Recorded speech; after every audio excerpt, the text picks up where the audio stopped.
फैला करके उलमा के लिए दुआ की है, या अल्लाह इस जुए ज़मीन पर जितने उलमा तशरीफ फरमा है कभी वो भूखे न सोए।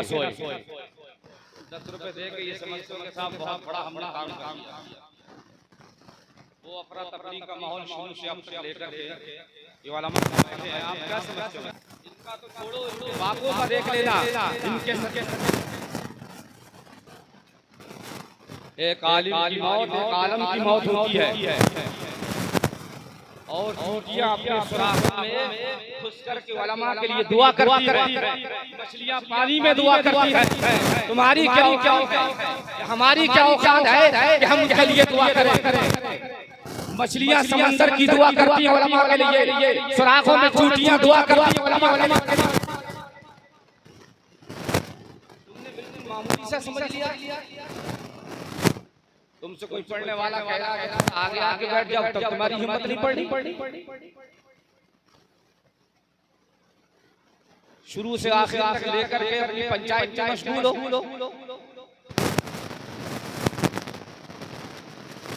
हज़रात, जो कौमें अल्लाह और उसके रसूल के आगे नहीं झुकती हैं, अल्लाह और उसके रसूल के फरमान के आगे नहीं जाती है, वो कौमें दूसरों के आगे झुकती हैं।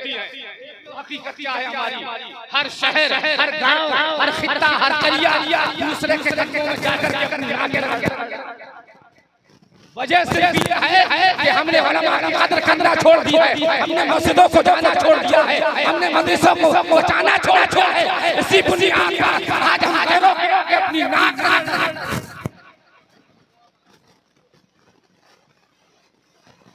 देख लो, उत्तराखंड के मदरसे बंद हो गए, कई एक तरह से आवाज हो तो बताओ। ये तुम्हारी लापरवाहियां, ये तुम्हारी कमजोरियों की बुनियाद है जो आज पूरे उत्तराखंड, पूरे भारत में मदरसे बंद। ये उलमा को हकीर समझना, तंग नजरी से देखना, ये तुम्हारी बारी है। ये आज मदरसे खाली है बच्चों से। थोड़े दिन की बात है, ये देख लेना एक भी दिखाई नहीं। जब मदरसों में बच्चे ही नहीं होंगे पढ़ने वाले तो ये उलमा कहां से पैदा होंगे? देख लो आज उत्तराखंड खाली है।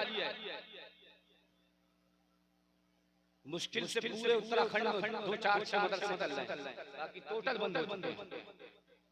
अब मस्जिदों का नंबर है, इच्छा की सरजमीन पर एक मस्जिद में ताला लग भी गया। अब मस्जिदों का नंबर है, बचाओ अपनी मस्जिदों को। ऐसे बचाओगे कि मिलाद में 2 मिनट बैठने को तुम्हारे पास फुर्सत नहीं। मस्जिदों में जाने के लिए तुम्हारे लिए सही कोई तड़प नहीं। मुसलमानों, आ जाओ सच्चे रास्ते पर, अपनी पेशानियों को कम कर लो, उलमा के सामने अदब के दायरे में रहा करो। ये मैदान महशर में यही वो लोग हैं जो तुम्हारी सिफारिश का जरिया बने, तुम्हारे लिए दुआएं करेंगे। और अब भी देखा होगा तुमने कि मुसल्ले पे बैठ करके जब कोई दुआ करता है तो वो इमाम अपने लिए दुआ नहीं करता है, बल्कि गैरों के लिए जो उसके मुक्तदी होती है, उनसे जान पहचान की नहीं होती है। पहला दिन है, पहली बार मुसल्ले पे बैठा है, लेकिन कहता ये है, ए मौला मेरे पीछे कितने लोगों ने नमाज पढ़ी है, कबूल फरमा ले।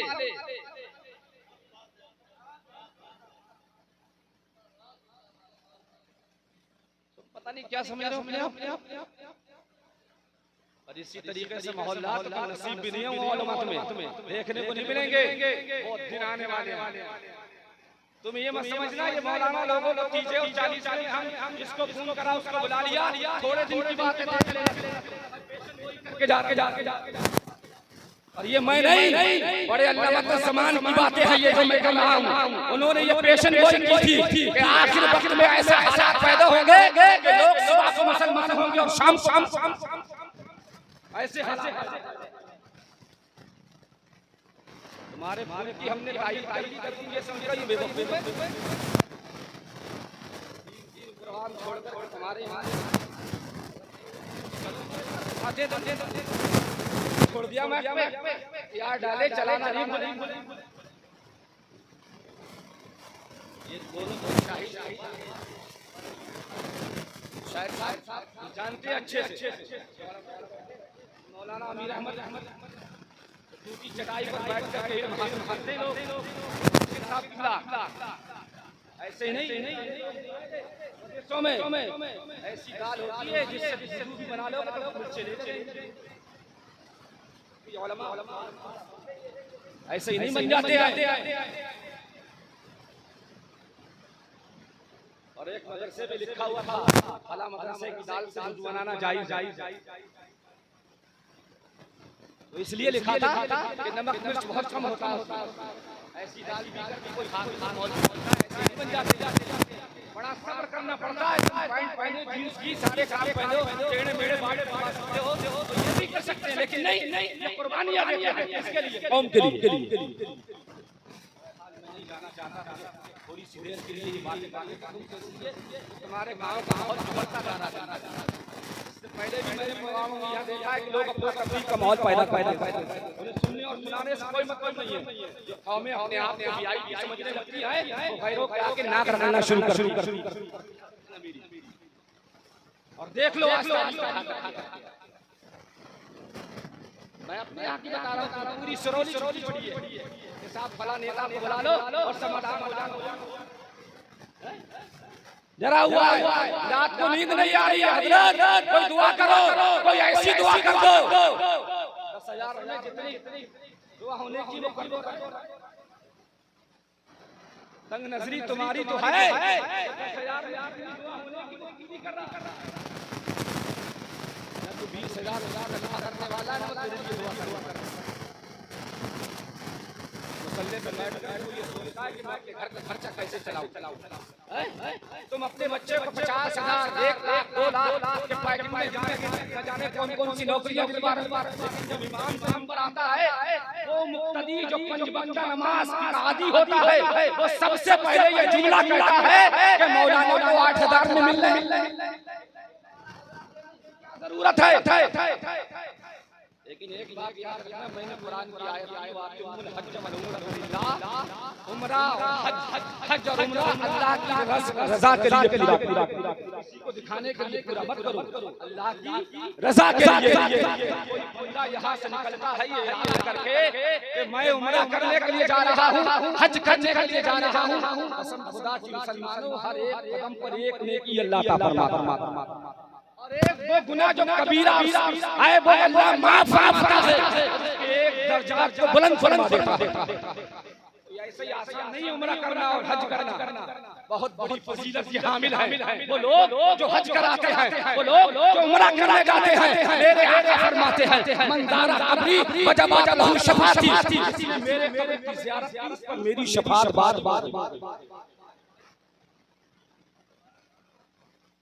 कुरान कहता है। मेरे आका की हदीस बात है कि जिसने मेरे कब्र की ज़ियारत की, कब्र की ज़ियारत करेंगे इंशाअल्लाह, रोज़े की ज़ियारत करेंगे।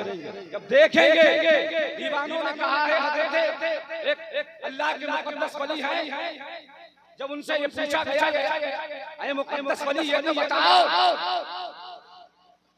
तो बताओ कि तुम इन दरों दीवारों को क्यों चूम रहे हो। तो इमाम मालिक ने फरमाया कि मैं इसलिए चूम रहा हूँ। देखो ये अजूबा आ गया है, मुश्किल तमाम से हमने माहौल बनाया तो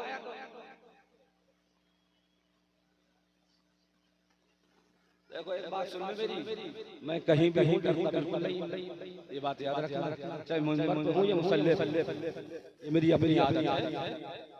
मुझे जो कहना है वो कहना है, जायज़ कहूँगा शरीयत के दायरे, गलत कोई बात नहीं।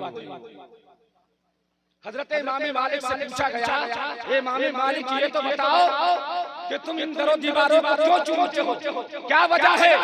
तो मेरे इमाम मालिक ने फरमाया मैं इसलिए चूमता हूँ, ये वही दरों दीवार है जिन्होंने मेरे आका के चेहरे की ज़ियारत की। एक आशिक है जो नबी की बात हाजिर होकर के अर्ज करता है या रसूल अल्लाह, मैंने कलमा तो नहीं पढ़ा है, मैं आपको जानता तो नहीं हूँ, लेकिन मैं जब तुम्हारे चेहरे को देखता हूँ तो तुम्हारे चेहरे के जैसा किसी का चेहरा नहीं देखता। बस मैं अपनी इसी बात पर इसी छोटे से टुकड़े को उठाकर आपके ज़हनों तक पहुंचा दूं, उसके बाद में बैठ जाऊं। बहुत लंबी तकरीर करने के लिए मैं मूड बना के नहीं आया। इमाम साहब भी तशरीफ ले आए। इन बेचारों ने कम से कम 1 घंटा पढ़ा होगा, लेकिन एक आदमी हमारे हाजी साहब बैठे थे। ये दो लोग मोर्चे को संभाले हुए थे और जिन्होंने प्रोग्राम की दावत दी है उनको कोई मतलब नहीं, उन्होंने मौलाना बुला तो लिए ढेर सारे, हमने तो कह दिया उन पे जितने हैं सभी, हम तो जिसको कह दे वो सब आ जाते हैं। एक बार याद रखना, एक बार धोखा खाता है आदमी। हाँ, तो वो शख्स यहूदी है, जवान है, अभी 18 साल की उम्र है, नबी की बारगाह में आता है, देखता है नबी के चेहरे को, जब नबी के चेहरे पर नजर पड़ती है दीवाना हो जाता है। सुभान अल्लाह। अरे इनका तो नाम ही नहीं आया, जो भी आ रहा है वो शाकिर भाई का नाम है, ये भी तो भैया हैं, ये शाकिर भाई के बड़े भाई हैं और बड़ा भाई भाई के दाखिल होता है। ये हमारे इनके ये भाई है, तो बड़ा भाई जो है वो बाप के दाखिल होता है। आपने देखा होगा कि बचपन में अगर बाप दुनिया से चला जाए तो बड़ा भाई बाप बनकर के अपने बहन भाइयों को संभाल। और ये मुझसे पूछा, मुझसे बेहतर कौन जानता है, जब बड़ा भाई होता है तो उसकी हालत नहीं होती है, लगता है कि होने कोई बात नहीं, लेकिन जब भाई चला जाता है तब ऐसा भाई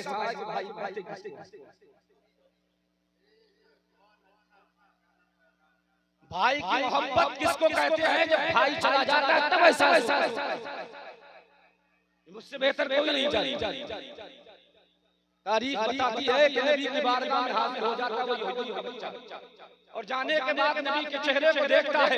एक दिन हुआ, 2 दिन हो, 3 दिन हो गए, 4 दिन हो गए, 11 दिन मुसलसल हो जाते हैं कि नबी की बारगाह में खड़ा रहता है, पूरा दिन नबी के चेहरे को देखता है। लेकिन तारीख बताती है कि अपनी माँ से जाके कहता है कि मैंने देखा है कि खानाए काबा के सहन में एक ऐसा भी शख्स बैठा होता है जिसको चारों तरफ लोग बैठे होते हैं, बीच में वो बैठे होते हैं, लगता ऐसा है कि चारों तरफ चांद सितारे हैं और बीच में कोई चांद चमक रहा है। मैं उनके चेहरे को देखकर दीवाना होना। छोटे से बहुत लंबी तकरीर नहीं करूंगा, घबराना मत, खाना बिल्कुल तैयार है। हमारा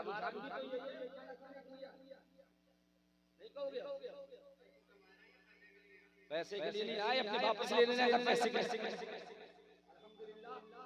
अल्लाह ने बहुत कुछ दिया है, ये सब ये बात अपने ज़हनों में रखना कि मौलवी तुम्हारे पैसों के भूखे नहीं है, ये मोहब्बत के भूखे हैं। ये हमारे मालूम की मोहब्बत है जिसकी बुनियाद पर इतनी दूर से लोग चल के आए, पैसे वैसे के चक्कर में नहीं आए। ये सारे जुमले पुरानिया के सारे लोग सुनो, तुम्हारे ज़हनों में जो ये चीज है ये सब दूर हो जाए।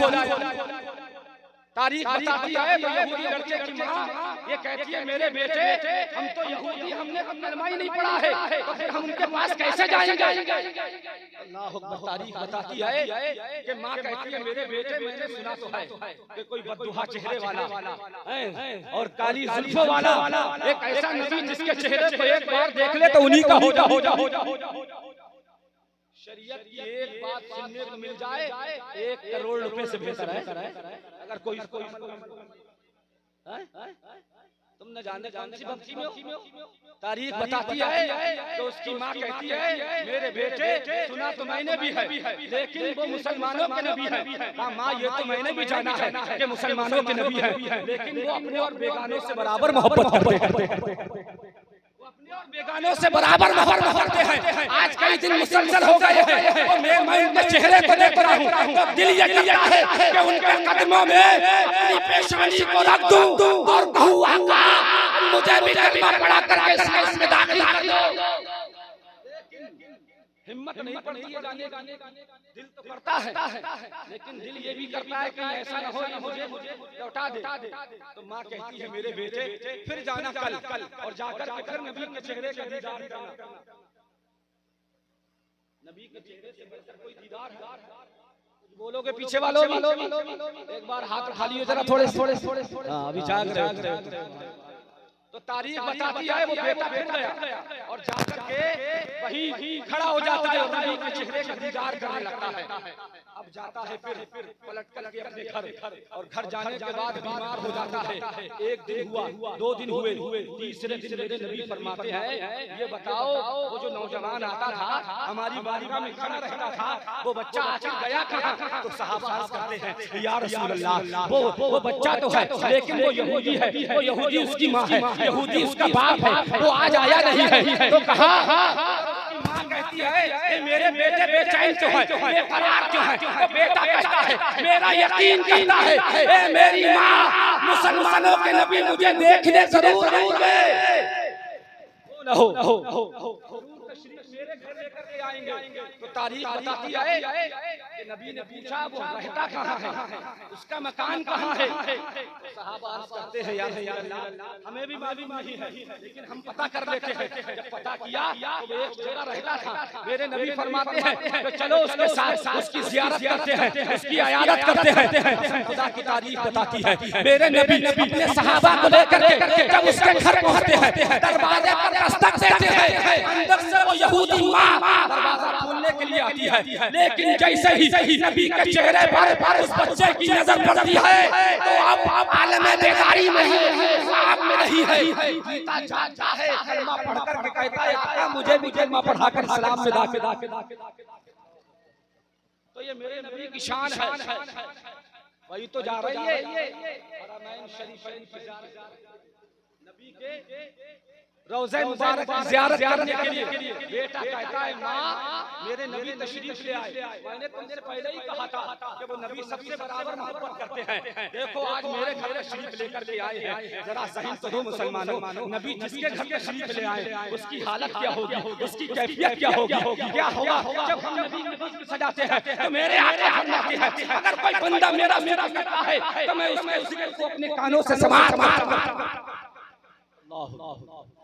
वो बच्चा उठ करके खड़ा होना चाह रहा है नबी की ताज़ीम करने के लिए, लेकिन पैरों में इतनी जान नहीं है। मेरे नबी फरमाते हैं, लाओ थोड़ा सा पानी लेकर के आओ। बोलो सुभान अल्लाह। नबी का मौजज़ा देखा। मेरे नबी फरमाते हैं, लाओ थोड़ा सा पानी लेकर के आओ। जब मेरे नबी ने अपने लुआ पे दही निकाला और निकालने के बाद उस पानी के प्याले में मिलाया, और जैसे ही पिलाया तो बच्चा जो खड़ा नहीं हो सकता था तो खड़े होकर के नबी के कदमों में गिर जाता है। मेरे नबी की शान, इसीलिए कहते हैं हम है मेरे नबी की शान, बच्चा है। ऐसे ही थोड़ी कहते हैं। अल्लाह ने नबी को बहुत बड़ा ओहदा, बहुत बड़ा मनसब अता किया है। वही जा रहे हैं हमारे मामू उनके गुरबत की ज़ियारत करने के लिए। आका हदीस पाक में फरमाते, मन ज़ारा कब्री वजबत लहू शफ़ाअती, जिसने मेरे कब्र की ज़ियारत की उस पर मेरी शफ़ाअत वाजिब हो गई।